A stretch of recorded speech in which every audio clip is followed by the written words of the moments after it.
আসসালামু আলাইকুম প্রিয় দর্শক, আপনারা দেখছেন ইউটিউব চ্যানেল শিখা অনির্বাণ টিভি।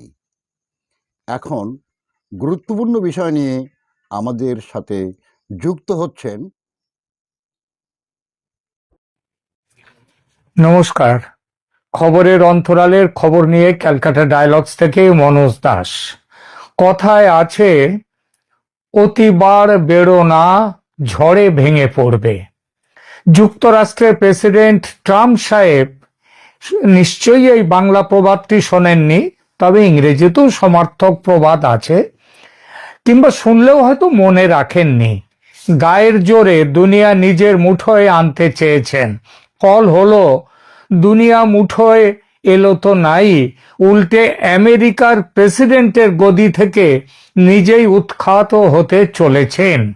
এই প্রতিবেদনে কি চলছে বর্তমানে আমেরিকায়, ট্রাম্পের বিপদ, রাশিয়া ভারত চীনের জোট বাঁধা এবং এর প্রভাব কি পড়তে চলেছে বাংলাদেশের ওপরে, সেই বিষয়ে আলোচনা। ডোনাল্ড ট্রাম্পের বিরুদ্ধে ইমপিচমেন্ট বা অপসারণ প্রক্রিয়া এক নজিরবিহীন ঘটনা শুরু হয়েছে আমেরিকায়। আর এটা শুরু হওয়ার সঙ্গে সঙ্গে আমেরিকার ক্ষমতার কেন্দ্র ওয়াশিংটন ডিসিতে উত্তাল পরিস্থিতির সৃষ্টি হয়েছে। আমেরিকার একজন ফেডারেল বিচারক, যিনি বিচার চলাকালীন অবস্থায় ডোনাল্ড ট্রাম্পের বিরুদ্ধে ইমপিচমেন্টের জন্য মার্কিন কংগ্রেসের কাছে প্রমাণ ইত্যাদি সব পাঠিয়ে দিয়েছেন। মানে বিচারক পাঠিয়ে দিচ্ছেন মার্কিন কংগ্রেসের কাছে যে তোমরা এনার ইমপিচমেন্ট, এনাকে অপসারণ করার ব্যবস্থা করো, ভাবনা চিন্তা করো। যুক্তরাষ্ট্রের ইতিহাসে আগে কখনো এটা ঘটেনি। বিচারক, ফেডারেল বিচারক এমেট সালিভান, তিনি ট্রাম্পের আইনি দলকে বা উকিলদের যে দল, তাদেরকে আদালত থেকে বের করে দেওয়ার 24 ঘন্টার মধ্যেই এই কংগ্রেসকে এই চিঠি দিয়েছেন। বিচার বিভাগ নিশ্চিত করেছে যে বর্তমানে আদালতে বিচারাধীন মামলার সাথে সম্পর্কিত ইমপিচমেন্ট যোগ্য অপরাধের প্রমাণ হাউস অফ রিপ্রেজেন্টেটিভসে পাঠানো হলো। পরবর্তী আলোচনায় যাওয়ার আগে এই হাউস অফ রিপ্রেজেন্টেটিভ বা মার্কিন সংসদের গঠন ও এখতিয়ার নিয়ে দুটো কথা, সেটা না বললে পরে ঠিক পরিষ্কার হবে না। মার্কিন যুক্তরাষ্ট্রের যে কংগ্রেস বা সংসদ, এটা দুটি কক্ষ নিয়ে গঠিত। একটা হচ্ছে হাউস অফ রিপ্রেজেন্টেটিভস আর একটা হচ্ছে সিনেট। উভয়ের মিলিত ক্ষমতা থাকলেও কিছু ক্ষেত্রে তাদের আলাদা বিশেষ ক্ষমতা রয়েছে। হাউস অফ রিপ্রেজেন্টেটিভ, এটাকে বলা যায় নিম্ন কক্ষ। এটা তৈরি হয় সরাসরি জনগণের ভোটে নির্বাচিত প্রতিনিধিদের, যারা নির্বাচিত হন তাদের নিয়ে। সরকারি ব্যয়ের উপর নিয়ন্ত্রণ সংক্রান্ত কাজ মুখ্যত এদেরই, কিন্তু অন্যান্য অধিকার, আরো অনেক অধিকার আছে। কিন্তু সেসব না বলে যে বিষয়টা নিয়ে এখনকার আলোচনা, সেই ইমপিচমেন্ট করার ব্যাপারে কোন কক্ষের কি ক্ষমতা, সেটাই শুধু বলবো। ইমপিচমেন্ট হচ্ছে প্রেসিডেন্ট বা অন্য কোনো উচ্চপদস্থ সরকারি কর্মকর্তার বিরুদ্ধে কোনো অপরাধের অভিযোগ আনার যে ক্ষমতা, সেটা আছে একক ক্ষমতা এই হাউস অফ রিপ্রেজেন্টেটিভসের। মনে রাখবেন, এটা কিন্তু অভিযোগ আনার ক্ষমতা, বিচারের ক্ষমতা নয়। সহজ সংখ্যাগরিষ্ঠতা বা সিম্পল মেজরিটির ভিত্তিতে এটা হয়। হাউসে ভোট দেওয়ার ক্ষমতা আছে 435 জন সদস্যের, কারণ কয়েকজন আছে যাদের ভোটিং পাওয়ার নেই। তাদের মধ্যে ট্রাম্পের রিপাবলিকান দলের সদস্য হচ্ছে 218, আর তার বিরোধী ডেমোক্র্যাটদের সদস্য হচ্ছে 213, এবং 4 জন হচ্ছে আলাদা, সব মিলিয়ে 435। তার মানে কি দাঁড়ালো? ট্রাম্পের পক্ষে আছে, ট্রাম্পের দলে আছে 218 জন, আর ট্রাম্পের দলের বিরুদ্ধে আছে 217 জন। কারণ ওই যে 4 জন অন্যান্য আছে, তারা আবার সমর্থন করে ডেমোক্র্যাট দলকে, একেবারে কাঁটায় কাঁটায়। আমেরিকার কিন্তু কাঁটায় কাঁটায় হলে প্রেসিডেন্টের এখান থেকে তার পদ ছাড়ার কোনো কিংবা পদচ্যুতির কোনো ব্যাপার নেই, কারণ প্রেসিডেন্ট ওখানে ডাইরেক্ট ভোটে হয়। সুতরাং এখানে 218 আর 217 কাঁটায় কাঁটায় থাকলেও প্রেসিডেন্টের ভয় নেই। এবার আসি আমেরিকার দ্বিতীয় কক্ষ বা সিনেট হল। এটাকে বলা যায় অনেকটা উচ্চ কক্ষ, যেমন ভারতে আছে রাজ্যসভা। এর সদস্যরা নির্বাচিত হন জনতার সরাসরি ভোটে নয়, জনপ্রতিনিধিদের ভোটে। সেনেটের মোট সদস্য সংখ্যা 100 জন। এই 100-র মধ্যে ট্রাম্পের দলে আছেন 53 জন, ডেমোক্র্যাটদের আছেন 45 জন, আর অন্যান্য আছেন 2 জন। অর্থাৎ ট্রাম্পের দলে 53 আর তার বিরুদ্ধে আছে 45-এর সাথে ওই অন্যান্য 2, 47 জন। আর প্রেসিডেন্টকে ইমপিচ করার ক্ষমতা আছে কিন্তু একমাত্র এই সেনেটের।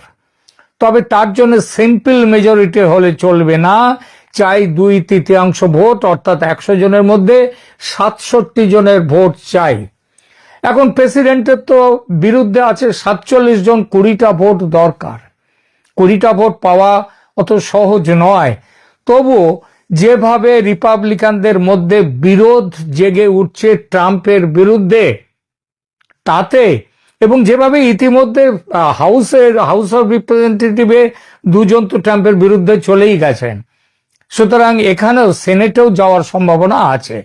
তাহলে হাউস তাহলে দাঁড়ালো কি, 67 জনের সমর্থন চাই তাকে ইমপিচ করতে গেলে। হাউস কারো বিরুদ্ধে অভিযোগ আনলে সেনেট আদালত হিসেবে কাজ করে। সেনেটের কাজ হচ্ছে আদালতের কাজ, সেই ব্যক্তির বিচার সম্পন্ন করে। আপনারা জানেন এই যে সব রাষ্ট্রদূত নিয়োগ হচ্ছে, এই যে বিভিন্ন পদে নিয়োগ হচ্ছে আমেরিকায়, সেটা কিন্তু প্রেসিডেন্ট সেটা নির্বাচন মনোনীত করলেও তার কিন্তু আসলে সেনেট যতক্ষণ না তাদেরকে পাস করবে ততক্ষণ তারা কোনো দায়িত্ব পাবেন না। ট্রাম্পকে ইমপিচ করার প্রাথমিক প্রক্রিয়া ইতিমধ্যে শুরু হয়ে গেছে, আগেই বলেছি। হাউস বা নিম্ন কক্ষের যে রেকমেন্ডেশন দেয়া সেটা হয়ে গেছে। ট্রাম্পের দলের সদস্য হচ্ছে 218 জন, তার বিরুদ্ধে আছে 217 জন, কিন্তু ইমপিচ করার প্রস্তাবের পক্ষে সই দিয়েছেন 220 জন। অর্থাৎ 3টি ভোট রিপাবলিকানদের মধ্যে থেকে চলে গেছে এদের কাছে। 200 মানে 3টি ভোট বেশি পেয়েছেন ওর যে বিপক্ষে, ট্রাম্পের বিপক্ষে। এর মধ্যে 2 জন হচ্ছেন রিপাবলিকান দলের খুব নামকরা সাংসদ থমাস ম্যাসি এবং টম টিলিস। এরা রিপাবলিকান হয়েও ট্রাম্পের যে অপসারণ প্রস্তাব সেটা সমর্থন করেছেন। ফলে ট্রাম্প এবং সেই সঙ্গে ওয়াশিংটন ডিসি এখন চরম আতঙ্কের মধ্যে রয়েছে। ন্যাশনাল গার্ড মোতায়েন করা হয়েছে, ক্যাপিটালের বাইরে বিক্ষোভ শুরু হয়েছে, রিপাবলিকান সদস্যরা দলত্যাগ করছেন এবং ট্রাম্প তার সোশ্যাল মিডিয়া প্ল্যাটফর্ম ট্রুথ সোশ্যালে সিভিল ওয়ার বা গৃহযুদ্ধের হুমকি দিয়ে সব আতঙ্কিত করার মতো পোস্ট করছেন। এটা কোনো গুঞ্জন নয়, বরং বাস্তব পরিস্থিতি। এর মধ্যে আগুনে ঘি ঢেলেছে বিচারকের আদেশ। বিচারক তার আদেশে লিখেছেন যে বিচারে বাধা দেয়া এবং মিথ্যে সাক্ষ্য দেয়া ইমপিচ করার যোগ্য হাই ক্রাইমস বা গুরুতর অপরাধ। সুতরাং সেই অপরাধে ট্রাম্পের বিচার করতে হবে। তিনি কেবল একটি সারাংশ পাঠাননি, বরং আদালতের যে সমস্ত কথাবার্তা হয়েছে সম্পূর্ণ ট্রান্সক্রিপ্ট সেটা পাঠিয়ে দিয়েছেন হাউস অফ রিপ্রেজেন্টেটিভে। শুধু তাই নয়, ট্রাম্পের যে আইনজীবীরা 17 বার মিথ্যে কথা বলেছেন বলে উল্লেখ করা হয়েছে। এর মধ্যে সৌদি আরবের $40 মিলিয়ন পেমেন্ট সংক্রান্ত ইমেল এবং ট্রাম্পের অডিও রেকর্ডিংও রয়েছে, যেখানে তাকে আদালতের আদেশ অমান্য করতে এবং বিচারকদের হুমকি দিতে শোনা গেছে।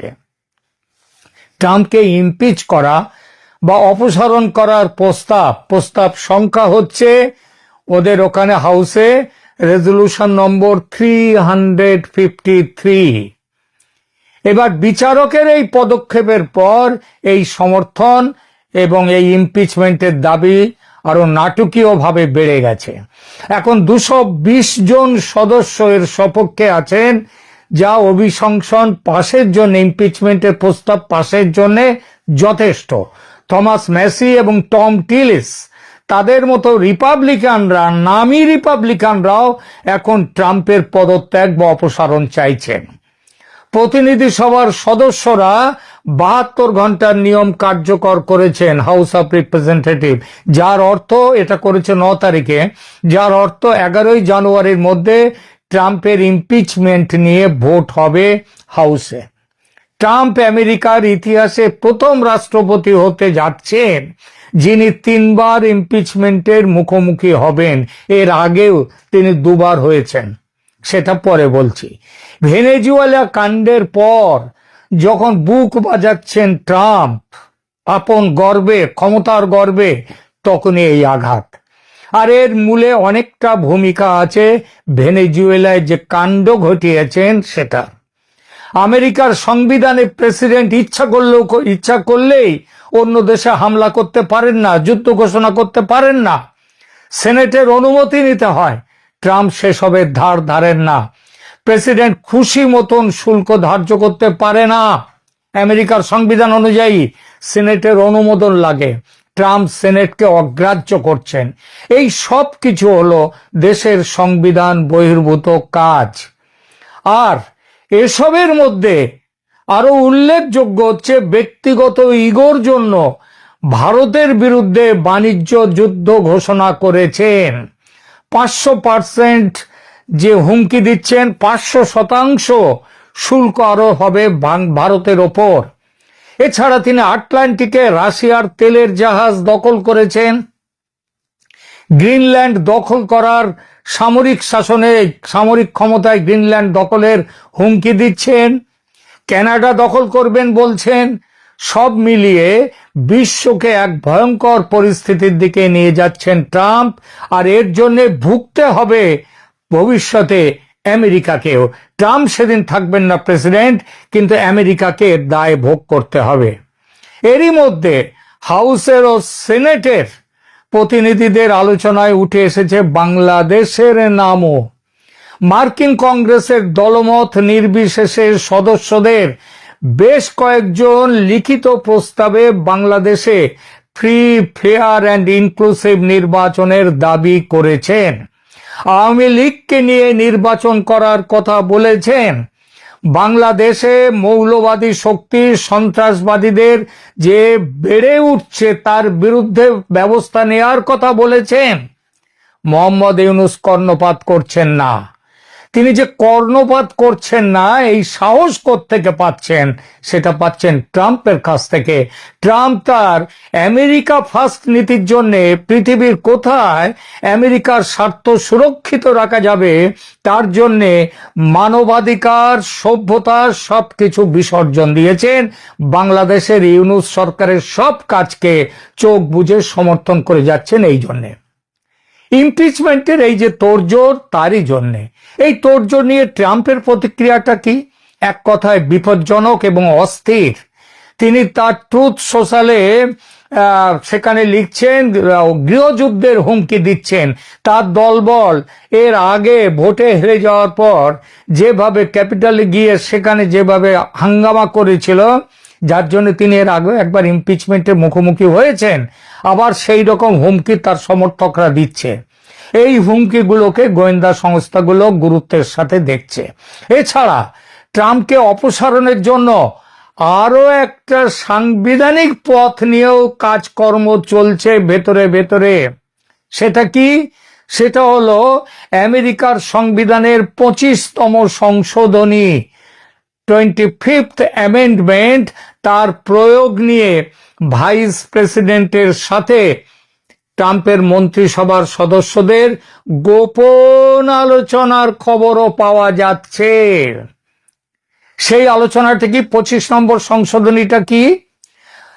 মার্কিন সংবিধানের 25তম সংশোধনী মূলত রাষ্ট্রপতির উত্তরসূরি নির্ধারণ এবং রাষ্ট্রপতি যদি তার দায়িত্ব পালনে অক্ষম হন তবে সেই পরিস্থিতি মোকাবিলার একটি আইনি প্রক্রিয়া। 1967 সালে এটি অনুমোদিত হয়। এরই একটা ধারায় আছে, রাষ্ট্রপতি যদি ভাইস প্রেসিডেন্ট এবং মন্ত্রিসভার অধিকাংশ সদস্য মনে করেন যে রাষ্ট্রপতি তার খেয়াল করবেন কথাটা, এইটাই হচ্ছে এই প্রসঙ্গে আরো অনেকগুলো ব্যাপার রয়েছে এই সংশোধনীর, আমি ডিটেলসে যাচ্ছি না, শুধু এই জায়গাটাই বলছি। এই সংশোধনীতে এক জায়গায় আছে, এখানে বলা আছে যদি ভাইস প্রেসিডেন্ট এবং মন্ত্রিসভার অধিকাংশ সদস্য মনে করেন যে রাষ্ট্রপতির দায়িত্ব পালনে শারীরিকভাবে বা মানসিকভাবে অক্ষম, তবে তারা লিখিতভাবে তা কংগ্রেসকে মানে সংসদকে জানাতে পারেন এবং সেটা জানাবার সঙ্গে সঙ্গেই অবিলম্বে ভাইস প্রেসিডেন্ট প্রেসিডেন্টের ক্ষমতা গ্রহণ করবেন। কোনো ভোটাভুটি নয়, অন্য কিছু নয়। রাষ্ট্রপতি যদি চ্যালেঞ্জ করেন তাহলে কংগ্রেসে 21 দিনের মধ্যে ভোট নিতে হবে, 2/3 ভোটের সিদ্ধান্ত নিতে হবে যে রাষ্ট্রপতি পদে ফিরবেন কিনা। অর্থাৎ এর মানেটা দাঁড়াচ্ছে যদি তার মন্ত্রিসভা সিদ্ধান্ত নেয় যে এনারা রাষ্ট্রপতি থাকা চলবে না সে সময় তাহলে ভাইস প্রেসিডেন্ট এসে ক্ষমতা নিয়ে নেবে, এবং যদি প্রেসিডেন্ট সেইটাকে চ্যালেঞ্জ করেন তাহলে 21 দিনের মধ্যে ভোট নিতে হবে সংসদে। 21 দিনের মধ্যে ওই সেনেটেই ভোটটা নিতে হবে, 2/3 ভোটের সিদ্ধান্ত নিতে হবে। ফলে আগামী কয়েকটি দিন তাই মার্কিন গণতন্ত্র এবং রাষ্ট্রপতির পদের ভবিষ্যতের জন্য অত্যন্ত গুরুত্বপূর্ণ। বিচারকের এই পদক্ষেপ প্রমাণ করেছে যে আইন সবার উপরে। ট্রাম্পের ওই যে আমাকে কেউ ছুতে পারবে না, আমি ছেনো মস্তান, এই ধারণা ভেঙে পড়েছে এবং এখন সংবিধান অনুযায়ী বিচারিক প্রক্রিয়া শুরু হয়েছে, যা আর থামানো সম্ভব নয়। আর ট্রাম্পের এই দুরবস্থা সারা পৃথিবীর অনেক ভূ রাজনৈতিক হিসাব যে আমূল পাল্টে দেবে সেটা বলাই যায়। এই পাল্টে যাওয়া পরিস্থিতি নিশ্চিতভাবেই প্রভাবিত করবে ভারতের বাংলাদেশ নীতিকে। ইতিমধ্যেই আমি গতকাল ভিডিওতে বলেছি ভারত বাংলাদেশে নির্ণায়ক ব্যবস্থা নিতে চলেছে। পরিষ্কার করে এর থেকে বেশি বললাম না, বললাম যে নির্ণায়ক ব্যবস্থা নিতে চলেছে ইমপিচমেন্টের, এবং তার মুখে এ কারণেই বড় প্রশ্ন চিহ্নের মুখে দাঁড় করিয়েছে ইউনূসের এবং জামাতের মিলিত ওই যে বাংলাদেশের আগামী নির্বাচন, যেটাকে ওরা রিগিং করে জিতে যাবেন। ইমপিচমেন্টের ফলাফল যাই হোক, একটা ধাক্কা যে ট্রাম্প খেতে চলেছেন সেটা স্পষ্ট। এর আগে দুবার তিনি ইমপিচমেন্টের মুখোমুখি হয়েছেন। প্রথমবার 2019-এ ইউক্রেনের ওপর রাজনৈতিক চাপ সৃষ্টির অভিযোগে, দ্বিতীয়বার 2021-এ ওই 6 জানুয়ারি যেটা ক্যাপিটল হিল ভোটে হেরে যাওয়ার পর দাঙ্গায় উস্কানি দেওয়ার অভিযোগে তাকে ইমপিচমেন্ট করা হয়েছিল, কিন্তু দুবারই দলীয় সদস্যরা কোনো রকমে বাঁচান তাকে। তবে এবার সম্ভাবনা কম, রিপাবলিকানদের মধ্যে ভাঙন স্পষ্ট। আপাতত